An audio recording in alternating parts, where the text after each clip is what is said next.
जो कृष्ण अपने रूप, अपने अस्तित्व को समझाते हुए कह रहे हैं, मैं अजन्मा हूं, यानी मेरा कभी जन्म नहीं हुआ। मैं अविनाशी हूं, अर्थात मेरा कभी नाश नहीं हो सकता। मैं समस्त प्राणियों का ईश्वर होते हुए भी अपनी प्रकृति को अधीन करके अपनी योग माया से प्रकट होता हूं। जिसका जन्म होता है उसकी मृत्यु निश्चित है। तो जिसे अर्जुन देख रहा था वो क्या था? क्योंकि वो तो कभी जन्मे ही नहीं। तो कृष्ण की एग्जिस्टेंस क्या थी? वो थी कृष्ण की योग माया। अपनी माया से कृष्ण ने खुद को ही प्रकट किया था। मनुष्यों में वो मनुष्यों जैसे आए थे ताकि हम सब के बीच हमारे जैसे जीवन जी सकें। हे भारत, जब जब धर्म की हानि होती है, अधर्म बढ़ जाता है, तब तब ही मैं अपने रूप को रचता हूं और इस दुनिया के सामने प्रकट होता हूं। हर काल में धर्म का नाश होता है, यानी कि अधर्म, करप्शन, पाप बढ़ने लगता है। तब किसी न किसी की जरूरत पड़ती है दोस्तों, जो आए और सब कुछ ठीक करे।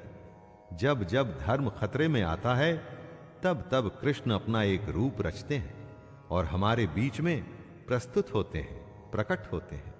और इसी प्रकट होने को ही अवतार कहते हैं।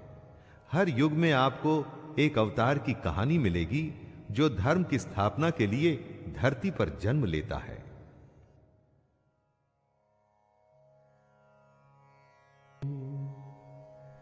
धर्म को फिर से स्थापित करने के लिए हर युग में कृष्ण अवतार लेते हैं। लेकिन क्या है यह धर्म की स्थापना? कृष्ण कहते हैं, साधु पुरुषों का उद्धार करने के लिए, पाप कर्म करने वालों का विनाश करने के लिए और धर्म की अच्छी तरह से स्थापना करने के लिए मैं युग युग में प्रकट हुआ करता हूं। साधु का उद्धार यानी भला और पापियों को खत्म करना ही धर्म की रक्षा करना है। आपको लगता होगा दोस्तों कि आज की इस दुनिया में बिना बेईमानी के जीना संभव ही नहीं, क्योंकि हर कोई तो पाप करने पर उतारू है। सच्चाई की राह छोड़ के गलत काम करना ही अधर्म है और कृष्ण अधर्म को खत्म करते हैं।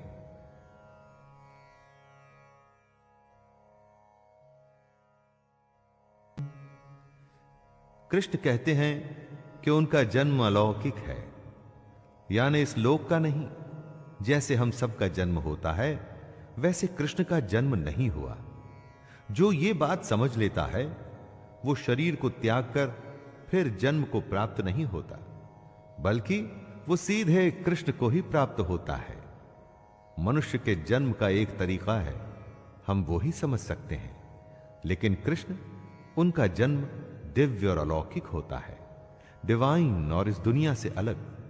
इसीलिए उनके अस्तित्व को आसानी से नहीं समझा जा सकता। लेकिन जो भी कोई इस बात को समझ जाता है, वो भी जन्म और मृत्यु के चक्कर से निकल सीधा कृष्ण को ही प्राप्त होता है। ज्ञान की बात है तो आसानी से कैसे समझ में आएगी दोस्तों? और अगर समझ आ गई तो फिर किसी ज्ञान की जरूरत ही नहीं रहेगी।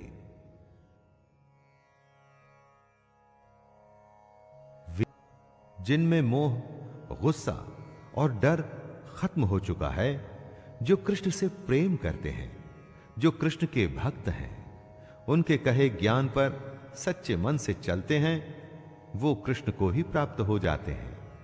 जिन्होंने अपने अंदर के मोह, गुस्से या डर जैसे भावों को खत्म कर दिया है, यानी कि अपनी इंद्रियों को वश में कर लिए हैं और खुद को जो कृष्ण को सौंप चुके हैं, उन्हें भगवान की प्राप्ति हो चुकी है, उन्हें मोक्ष मिल चुका है।